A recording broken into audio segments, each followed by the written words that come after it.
Hi everyone, I'm Carly and welcome to The Last Grown Up in the Woods. Today I'm going to be weaving some cattails. I don't know what I'm doing. I'm going to harvest some today and then dry them and learn from the interweb how to do it. So you might recognize this as the spot where I harvested pollen. So I am probably a little bit late, but I don't see anything wrong with these. The fact that I'm lurking in the ditch as people drive by makes me feel like some sort of swamp troll, and I like it. So I tried to grab some nice green ones that don't have too many of these little brown spots on them, and so a lot of them are still kind of mushy inside. They've got like a lot of that young, supple plant stuff going on. So I'm going to dry these for, I don't know. The site I read said like 4 days to 2 weeks, depending on where you're drying them. I'm going to be drying them in the carport, so it'll probably be more like 2 weeks. Now we got to get these back on a bicycle.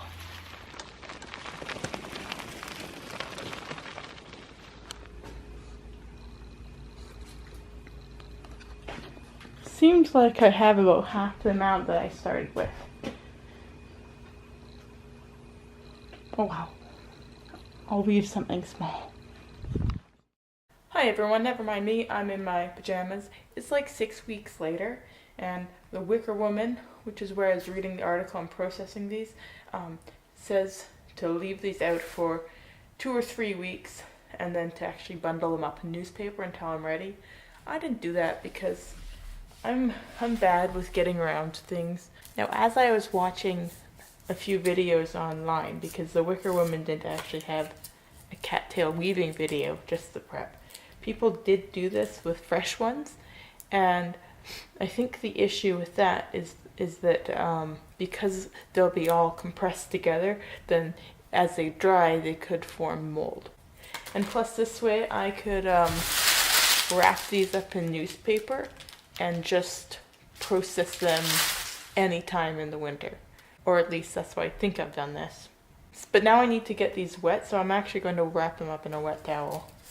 And I'm just going to trim some of these ickier ends off.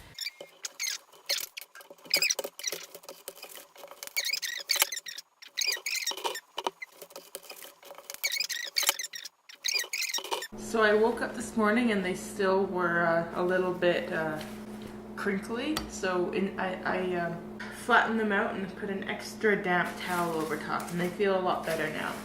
We'll see though. I still don't really know what I'm doing. So I think I want a basket about this size as a square. I mean, these obviously aren't the most beautiful ones. I certainly could have gotten them earlier.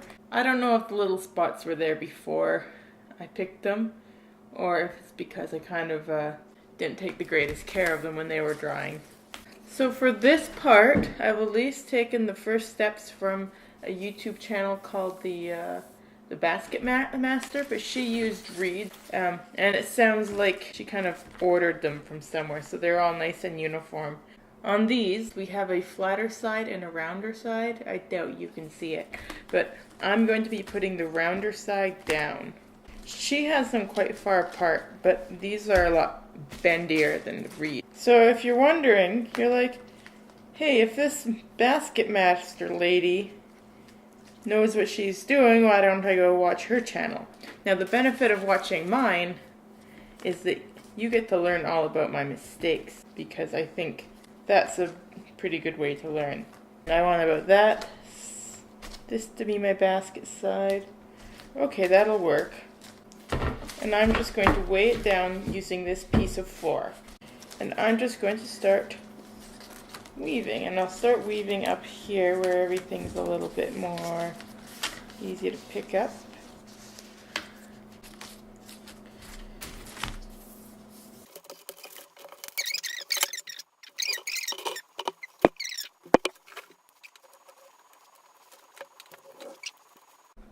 Okay, we only have 7 on this one and 9 on this, but it does make about a square. Okay, so now what I'm going to do is I'm going to hold up the corners like so.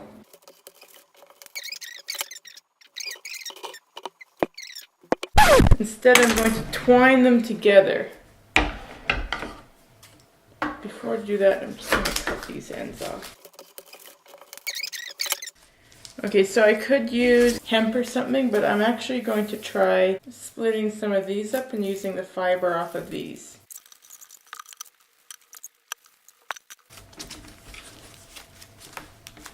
I'm just going to twist these at the corners. I don't remember exactly what she did, so we're just going to make sure they're all scrunched in.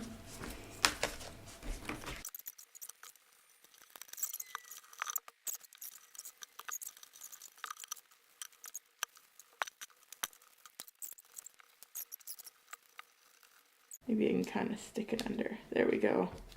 Okay, now let's try joining these together again. See if it works a bit better. Oh yeah. Yeah. I'll start off with just tucking this one in like so. And then I will just weave.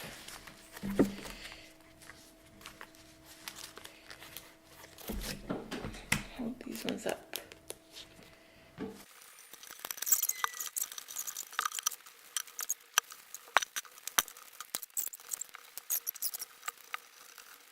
I'm just going to trim it in a place where it will kind of be tucked behind another reed. Okay, I'm going to start the next row on a different side. Hopefully after this round they won't need the clips to keep them up. Okay, and you can see I'm back to the end now. So I'm going to take that off and just continue to weave right under where I was before.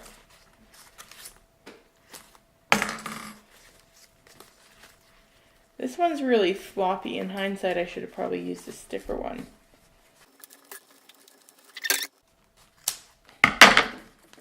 Oh, look at that mess there. I think it's just too loose, really. Okay, so I've pretty much finished it to where I want it to be. And now I don't know what I'm going to do. So, obviously I need to tuck these ends in somewhere. So I'm just going to do something along the lines of, like, just bending them all down like that, and then weaving them back in. And then I'll trim off the edge. And then on the inside one, I do the same. Maybe I'll cut it in advance. So on the inside one, I'll just tuck it in there. So I'm just going to go around and do that for all of them. And I'm skipping that because that's boring. Okay, so here's the finished project. I mean, it's not perfect or anything. There's a lot of mistakes in it, starting with like the first weave around the edge I did had a mistake, and so I just continued on with that pattern. Oh. But you know, frankly, I'm just happy that it turned out looking like a basket. I'm really impressed with myself for that reason. Let's take a closer look at it. Yeah, see, that's kind of getting sloppy around the edges.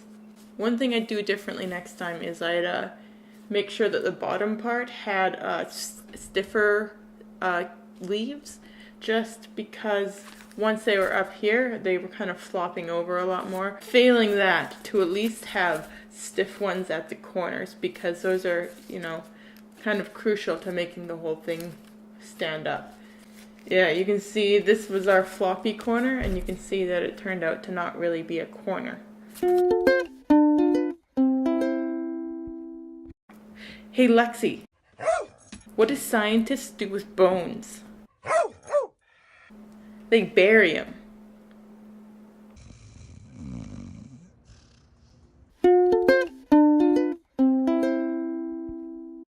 Okay everyone, that was Lexi from Travel Small Live Big, and that's it.